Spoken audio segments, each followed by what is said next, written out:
On the agenda tonight, we're going back to 1932. We're going to be taking a look at the Boswell Sisters, and they're going to be performing Crazy People.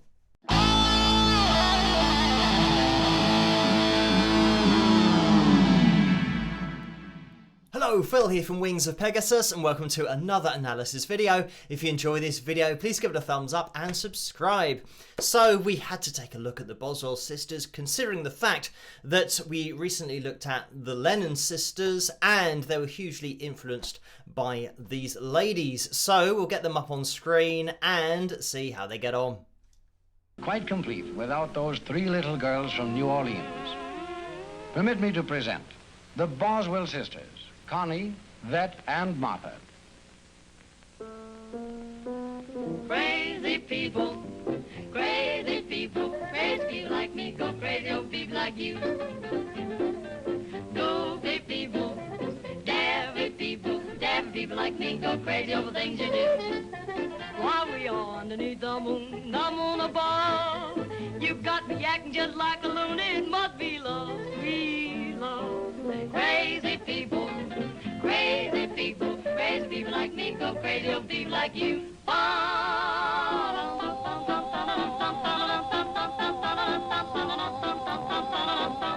Crazy people like you.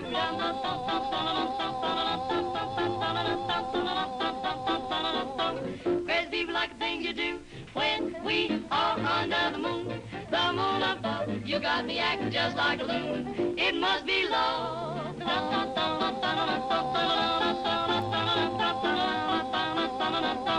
Crazy people like you, 'cause lovebirds of a feather always flock together.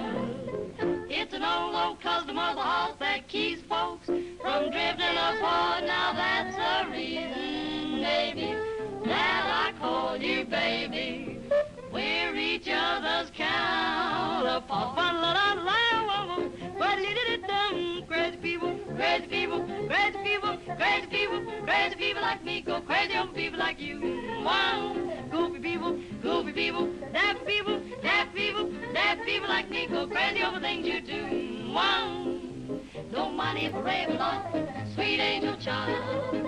It's just a habit I've got. You drive me wild. Crazy people, daft people, daft people, daft people like me go crazy over people like you. Wow.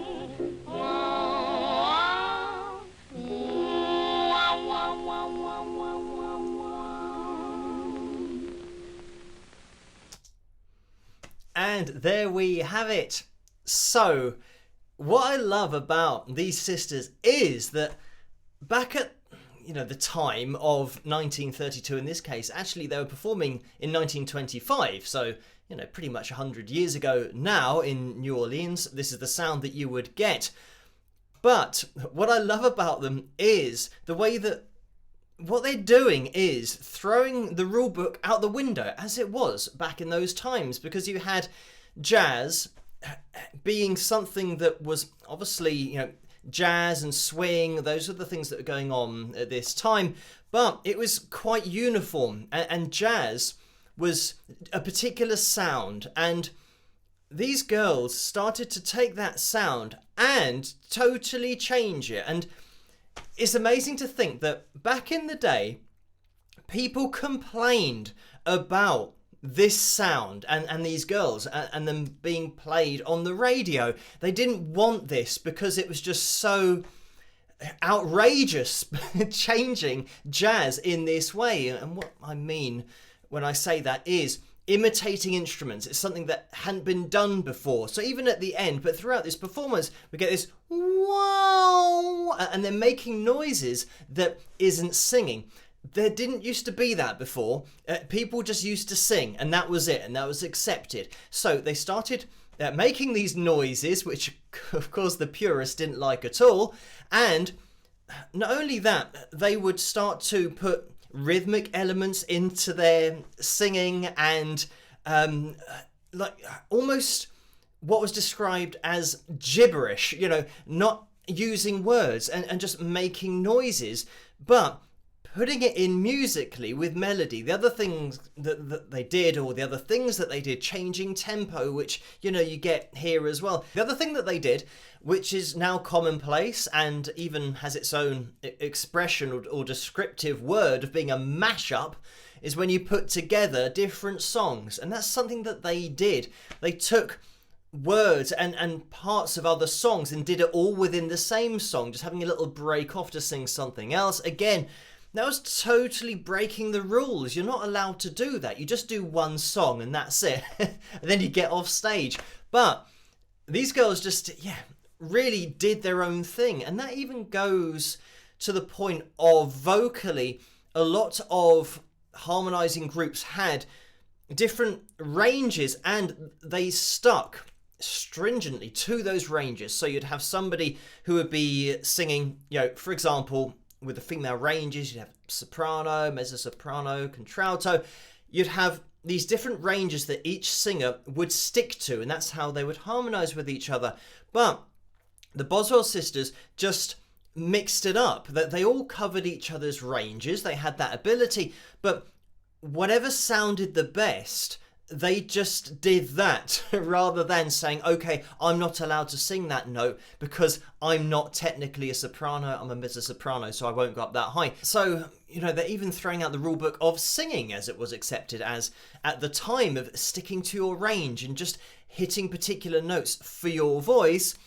The other thing that, this all resulted in is making real jazz, as it was described in those days, more accessible, or at least more commercially accessible for people and accepted. And this is why when we did that video, maybe last week on the Lennon Sisters, they were hugely influenced by these girls, because it's that, generational repeat that we have where the previous generation don't like the new generation's music, and it was the same here. Doing this with jazz was just totally outrageous, but it spoke to the young kids at the time that, oh, look at what these girls are doing with jazz, and we really like this sound. So they got into it, the adults didn't like it, but it shows how the Lennon Sisters were influenced hugely by the Boswell Sisters, and that's always the case, that the great artists, great singers, great instrumentalists have always been influenced by people that have come before, and then they've taken that sound on as their own and just added their own personality to it. And that's how it works. Nobody ever just produces music without being influenced by something that they've heard before. The other thing, which really is an indication of the times with the Boswell Sisters, is that they were described as incorporating blackness in their sound. And they did say that they were influenced by music that they would hear outside churches, and hearing black people singing on the street and harmonizing with each other.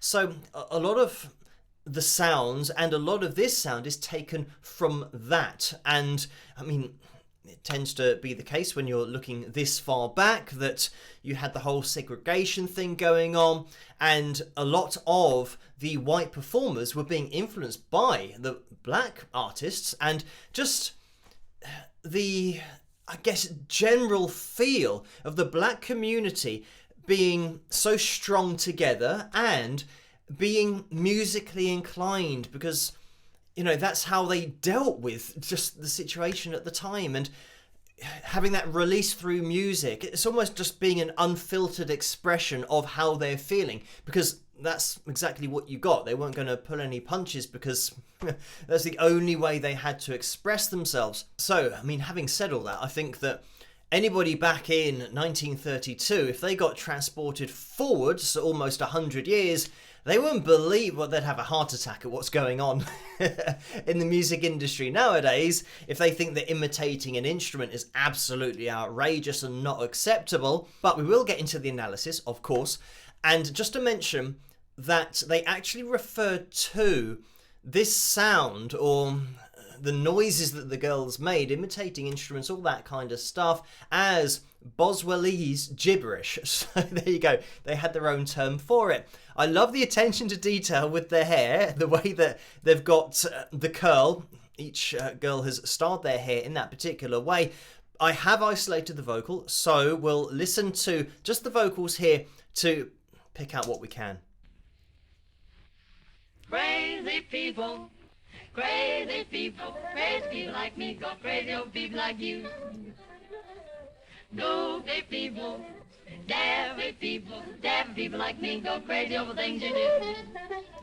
So, first thing to point out, a lot of the things are going to be similar to the Lennon sisters because of how influenced they were by these girls, but it's the phrasing, the enunciation, and the consonants, and matching them all up, ending vocal phrases in exactly the same place. I'm going to put a link to that video if you haven't seen it on the Lennon sisters, so you can see how it all correlates and how they've taken what the Boswell sisters did and applied it to their own sound. So yeah, you can click on the link if you haven't seen that video, because it's well worth a watch. And it's interesting to see how, you know, future artists were influenced by previous artists like this. Just to mention as well that the Boswell sisters were actually classically trained musicians, and they were headed down that road of, you know, getting into classical music, but they heard jazz and they preferred it, so they got into that. But anyway, listening to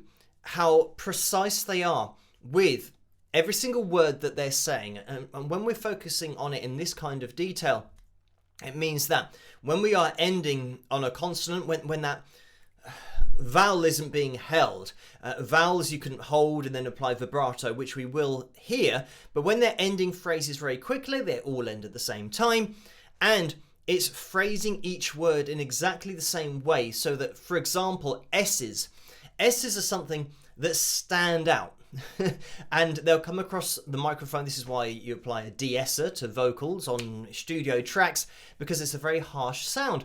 So if you're all saying an S at a different time, it's not going to sound as tight, and it's not going to sound like one voice, because that's what you want here. You're aiming for each voice to sing a note of a chord and to harmonize with each other vocally, and for all of the words you're saying to sound like it's being sung by one person. And if you're phrasing things incorrectly or just at different timings, it's not going to sound like that. So it's a huge part of it, but let's listen on.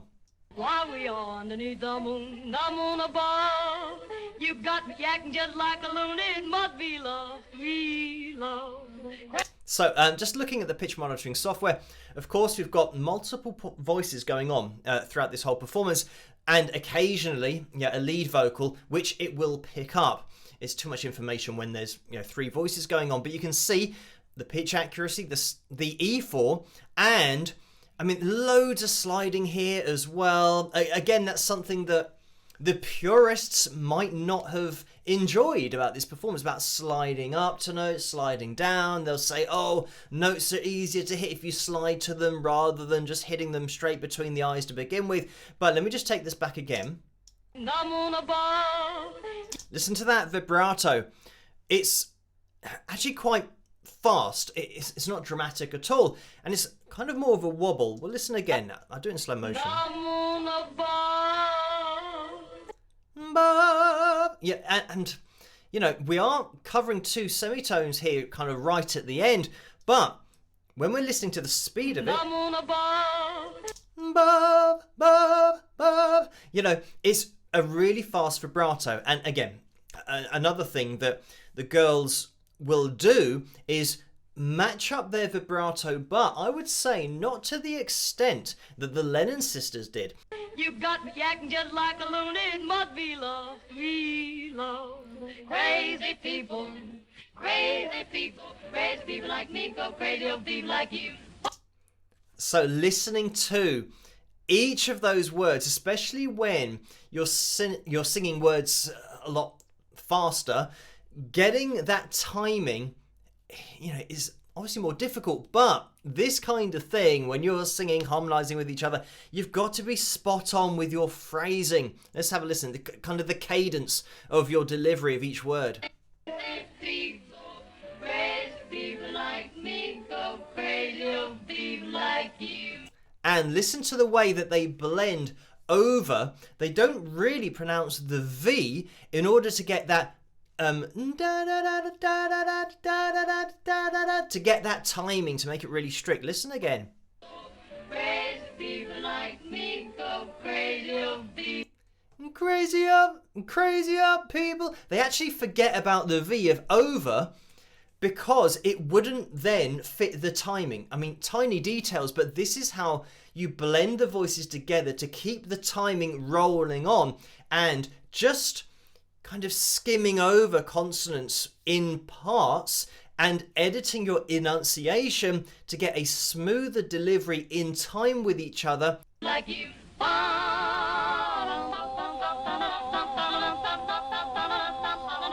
And again, this is the outrageous thing of making noises and imitating instruments and not even singing. Crazy people like you.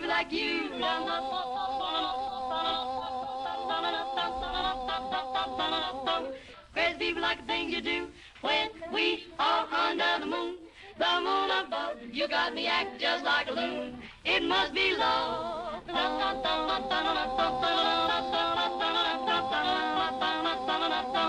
Crazy people like you, 'cause love birds of a feather. And a great example here of how we're now slowing the tempo again. Something that is unique, but the way that they do it, they're all slowing down together and just keep their vocal tightness the whole time. Crazy people like you. And you want to listen for the space at the end of each vocal phrase, especially when it's that abrupt, when they're stopping. It's just instant that they all stop at the same time. Crazy people like you. Yeah, even there, yeah, it's stopping and now slowing down. Love birds of a feather. That's really difficult to do because there's no real guide here. They're going from one vocal that has been, rapid into now slowing down the vocals, but they've all got to slow down by the exact same percentage to keep that tightness, to keep that sound. So, I mean, it's so well rehearsed and so well executed. Always flock together. It's an old custom of the horse that keeps folks from drifting apart. Now that's the reason, baby, that I call you baby. We're each other's counterpart. Crazy people, crazy people, crazy people, crazy people, crazy people like me go crazy over people like you. Wow, goofy people, goofy people. I just want to take it back to listen to the vibrato. Like I said, there's a slight disparity, and it's ever so slight. Now that's the reason, baby, that I call you baby. So there, I think it might have been Connie on the left-hand side who's applying a little bit of vibrato to her held note, and the other two are singing it straight. I mean, it's a tiny detail, but then they're going to be reining in that vibrato and just matching the frequency.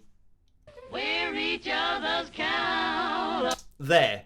So all of that, they're all hitting that frequency bang on. I did say it's a tiny detail, but just having vibrato with one of Connie, it might have been Martha, and Martha's on the right and Vet's at the back standing, and that's how they always used to set up behind the piano. But just having that one vocal applying vibrato and the other two going straight, that's the kind of thing that would be ironed out if they performed again, or if they had the opportunity to watch a performance back. They would think, oh, yeah, that little section there, we've got to decide whether we all want a vibrato or if we all want to just hold a straight note. And that's something that the Lennon sisters definitely nailed down, making sure that they cut off their phrases at exactly the same time as the Boswell sisters do here, but then decide whether they're going to vibrato or hold straight notes and make sure that they're all doing it exactly the same way each time. Again, just to take it back and have a listen again. It's just a habit I've got. You drive me wild. Crazy people, crazy people. Just having somebody going, whoa, and not continuing that harmony and for you all to be singing at the same time, you know, going off-piste with your vocal, a bit of extemporization, imitating an instrument. This is all new to everybody hearing it. Just to throw in that, you know, around this time, I mentioned about, with these girls, it was, you know, at the onset of the Great Depression, so it was another sound that helped to lift people's spirits going through, you know, such hardship and difficult times in the 1930s. So this is what music can do. It just gives everybody a lift, and these girls certainly did their own thing. Yeah, great to have a look at these girls, especially after having looked at the Lennon sisters so recently. And by the way, Marky Lennon, and he's a cousin of the Lennon sisters, he watched my video and emailed me to let me know that he'd seen it and that he did enjoy it. So, I mean, that's great to get that kind of feedback, and thank you, Marky, for sending me that message. But thank you guys for requesting, suggesting this particular video for me to take a look at. As always, keep the suggestions and requests coming in the comment section below. Let me know what you guys think, and if you did enjoy this video, please give it a thumbs up and subscribe, and I'll catch you guys at the next one. Rock!